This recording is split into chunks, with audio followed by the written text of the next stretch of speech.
friends, praise the Lord. Today Bible words. மனுஷன் உலகம் முழுவதையும் ஆதாயப்படுத்தி கொண்டாலும் தன் ஜீவனை நஷ்டப்படுத்தினால் அவனுக்கு லாபம் என்ன?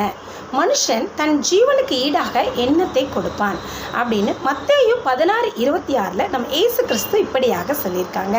ஸோ இந்த உலகத்தில் வாழ்கிற நாம் எல்லோரும் உலகத்தில் இருக்க எல்லா பொருளையும் நம்ம சம்பாதித்து கொண்டாலும் நம்ம பேர் புகழ் அந்தஸ்து இப்படியாக பெருமையோடு நாம் வாழ்ந்தாலும் நம்ம ஜீவனை நஷ்டப்படுத்தினால், அதாவது நம்முடைய ஆவி ஆத்மா சரீரம் முழுவதையும் நம்ம நஷ்டப்படுத்தி கொண்டு இருந்தோமானால், நம்ம பரிசுத்த வாழ்க்கை வாழாமல் தேவ பிள்ளையாக இல்லாமல் நம்ம தேவனுக்கு விருப்பமில்லாத செயல்களை செய்து கொண்டு நம்ம வாழ்ந்து கொண்டு இருப்போமானால் நமக்கு அதனால் லாபம் என்ன? ஒன்றுமே லாபம் இல்லை.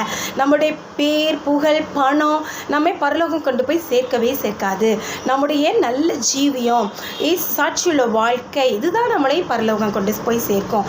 எனவே நம்ம பேர் புகழை விட நம்முடைய ஜீவியத்தில் நம்ம பரிசுத்த வாழ்க்கை வாழ்ந்து தேவனுடைய பிள்ளையாக இருப்போமானால் நம்ம பரலோக ராஜ்யத்தை சேர முடியும். எனவே நம்ம இந்த உலக பொருளில் ஆசைப்படாமல் நம்ம ஜீவனை காத்துக்கொண்டு நம்ம சாட்சி உள்ள வாழ்க்கையை வாழ்வோம். பரலோக ராஜ்யத்தின் பிள்ளைகளாய் நம்ம காணப்படுவோம். Okay friends, bye. Have a nice day.